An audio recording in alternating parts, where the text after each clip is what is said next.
Hi, welcome to Ammu life style vlog. இன்றைக்கி என்னுடைய evening dinner recipe என்னென்னு பார்க்கலாம். தக்காளி சட்னி எப்படி என்னோடய ஸ்டைலில் எப்படி செய்யறதுன்னு பார்க்கலாம். 10 சின்ன வெங்காயம், 10 பூண்டு, ஒரு துண்டு இஞ்சி, 4 வரமிளகா போட்டு நல்லா வதங்கிட்டுன்னு தக்காளி 3 பழம் சேர்த்திக்கலாம்.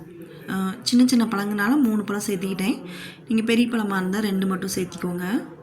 கொஞ்சம் கொத்தமல்லி கீரை, கடலை 2 ஸ்பூன், பொட்டுக்கடலை வந்து கம்மியாக தான் போடணும், 2 ஸ்பூன் தான் போடணும். நிறைய போட்டால் நல்லா இருக்காது. கொஞ்சம் தேங்காய் ஒரு மூடி போட்டு சட்னி அரைச்சி எடுத்துக்கலாம். அவ்வளோதான் தேங்காய் சட்னி, இந்த தக்காளி சட்னியோட ரெசிபி. நம்ம அடுத்தது வந்து மஞ்சள் பூசணிக்காய் பொரியல் பார்க்கலாம். 2 வரமிளகா, ஒரு பச்சை மிளகா, ஒரு பெரிய வெங்காயம் போட்டு நல்லா வதங்கிட்டுன்னு மஞ்சள் பூசணிக்காய் கொஞ்சம் குட்டி குட்டியாக நறுக்கி போட்டுக்கணும். அப்போ தான் நல்லா வேகும். போட்டு கொஞ்சம் மஞ்சள் தூள், தண்ணி வந்து தெளித்து தான் விடணும், ரொம்ப ஊற்றக்கூடாது, காய் ரொம்ப உடஞ்சிரும். கொஞ்சம் மஞ்சத்தூள், உப்பு போட்டு மூடி வச்சிடணும். காய் சிம்மில் வச்சு க்ளோஸ் பண்ணி வச்சிடணும்.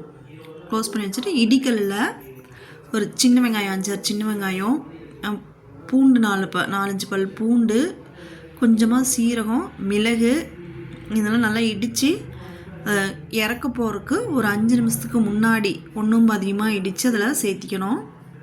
சரி, இது ரொம்ப டேஸ்ட்டாக இருக்குங்க. நீங்கள் வேணால் ட்ரை பண்ணி பாருங்கள். இது எங்கள் அத்தை எனக்கு இந்த ரெசிபி சொல்லி கொடுத்தாங்க. எனக்கு ரொம்ப பிடிச்சிருந்தது இந்த மாதிரி சாப்பிட்றதுக்கு. கடைசி சாம்பார் தூள் சும்மா ஒரு 1/2 ஸ்பூன் மட்டும் சாம்பார் தூள் போட்டு இறக்கிக்கலாம். இதுக்கு வந்து சப்பாத்தி எடுத்துக்கிட்டேங்க.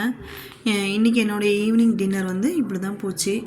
நீங்கள் என்னுடைய வீடியோ பிடிச்சிருந்துச்சின்னா லைக் பண்ணுங்கள், சப்ஸ்கிரைப் பண்ணுங்கள், ஷேர் பண்ணுங்கள், சப்போர்ட் பண்ணுங்கள். ஈவினிங் வந்து 7 மணிக்குள்ளார டின்னர் சாப்பிட்டு முடிச்சிடணும்.